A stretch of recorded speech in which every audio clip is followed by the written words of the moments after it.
और भाई के हाल चाल। आज हम बात करने जा रहे हैं साल की मच अवेटेड फिल्मों में से एक रही पुष्पा 2 द रूल की। आखिरकार सिनेमाघरों में आग लगाने ये मूवी आ ही गई। फिल्म की एडवांस बुकिंग लगभग 100 करोड़ के आसपास की रही। इससे अंदाजा लगाया जा सकता है कि ऑडियंस में इस फिल्म का कितना क्रेज है। वाकई ही थिएटर में जब फिल्म शुरू होती है तो उनके एक एक्शन सीन शुरू होता है अल्लू अर्जुन का। उससे जो पुष्पा का डायलॉग है फ्लावर नहीं फायर है वाला स्वैग सेट कर देते हैं। उसके बाद शुरू होती है पुष्पा और अल्लू अर्जुन की एक ऐसी क्रेजी वर्ल्ड जिसमें एक्शन, रोमांस, हिंसा, हीरोगिरी के वो सारे मसाले मौजूद हैं जिसके लिए साउथ जाना जाता है।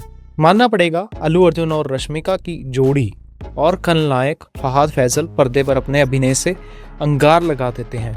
कहानी की बात करूं तो पुष्पा के पहले पार्ट में एक आम दिहाड़ी मजदूर रहा पुष्पा राज, जो कि अल्लू अर्जुन चंदन का तस्कर बन चुका है। एक स्मगलर के रूप में अपनी बढ़ती पॉपुलैरिटी के साथ साथ वह अपने इलाके के लोगों की भलाई के लिए भी काम कर रहा है और उनके दिलों में वह राजा बन चुका है। मगर दूसरी तरफ उसके दुश्मन में भी कोई कमी नहीं आई।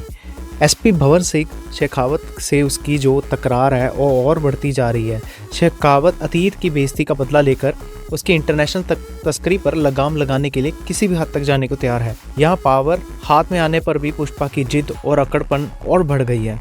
इसका अंदाज़ा एक सीन से हो जाता है जिसमें उनकी जो पत्नी रश्मिका है वो उससे कुछ मांगती है और पुष्पा उसके लिए पूरा सिनेरियो ही बदल देता है। ये आप कुछ सीन आपको फिल्म देखने पे पता चलेगा। तस्करी के मामले में सिंडिकेट में खुद को चंदन की तस्करी का बेताज बादशाह साबित करने के लिए वह इस सबसे बड़ा सौदा करने निकल पड़ता है और उसके रास्ते का एक ही कांटा है भंवर सिंह शेखावत, जो पुराना बदला भी लेना चाहता है और वह पुष्पा को इतनी बड़ी तस्करी से रोकना भी चाहता है। क्या पुष्पा शेखावत को मात देकर सिंडिकेट में अपनी धाक जमा पाएगा? इन सारे सवालों के जवाब आपको फिल्म देखने के बाद ही मिलेंगे।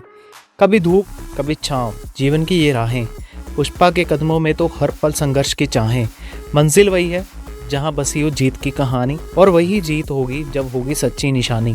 मगर यहाँ डायरेक्टर सुकुमार ने दूसरे भाग में हाई वोल्टेज एक्शन, भव्य सेट, इमोशन के तगड़े डोज और डांस म्यूजिक के साथ बुना है। फिल्म का लेखन सिंपल होते हुए भी इफेक्टिव है, जिससे लेखक का काम बिल्कुल झलकता है। अगर बात करूं सिनेमेटोग्राफी की तो भव्य सेट देखकर आपको अंदाज़ा हो ही गया होगा कि सिनेमेटोग्राफी कितनी बढ़िया रखी गई है। कलर सेटिंग काफ़ी अच्छी रखी गई है, बैकग्राउंड म्यूजिक भी काफ़ी अच्छा रखा गया है।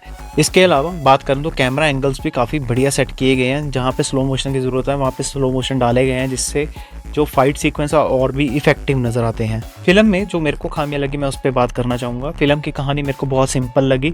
इसके अलावा रश्मिका का जो किरदार है वो मुझे इस फिल्म के अंदर काफ़ी ओवर लगा। इसके अलावा पुलिस का किरदार निभा रहे भंवर सिंह शेखावत, इसमें मेरे को काफ़ी ढीले से विलन लगे। पिछले पार्ट में उनकी जो एंट्री थी वो एक बहुत बड़े विलन को सेटअप करती थी, बट इस फिल्म में आते आते कहानी इतनी वास्ट हो चुकी कि उनका कैरेक्टर कहीं बीच में दब गया। अगर इसके अलावा कुछ फाइट सीक्वेंस की बात करूं तो वो मेरे को काफ़ी लंबे लगे, जो छोटे में ही निपटाए जा सकते थे। पुष्पा 1 के बाद अब अल्लू अर्जुन पार्ट 2 में अपनी अदायगी की नई ऊंचाइयों को छूते नजर आते हैं। फिल्म में उनका ज़्यादातर सीक्वेंस हो पत्नी और माँ के साथ इमोशनल दृश्य या फिर दुश्मन को धूल चटाने वाले एक्शन दृश्य। अगर मैं अपने कंक्लूजन पर बात करूं तो मुझे फिल्म काफ़ी फायर लगी।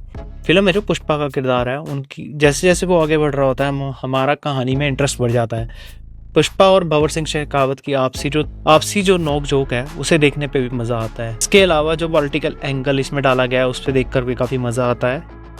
फूल नहीं फायर है मैं, क्योंकि पुष्पा की दुनिया में हार नहीं सिर्फ जीत है। जो तुमसे नहीं डरते उन्हें तुमसे डरना सीखना पड़ता है। पुष्पा का जंग हमेशा अपनी शर्तों पर होगा। पुष्पा की आग अब बुझने वाली नहीं है, ये तो बस और जलने वाली है। फिल्म के मेकर्स ने पुष्पा 3 का टाइटल भी रिवील कर दिया है, द रैम्पेज।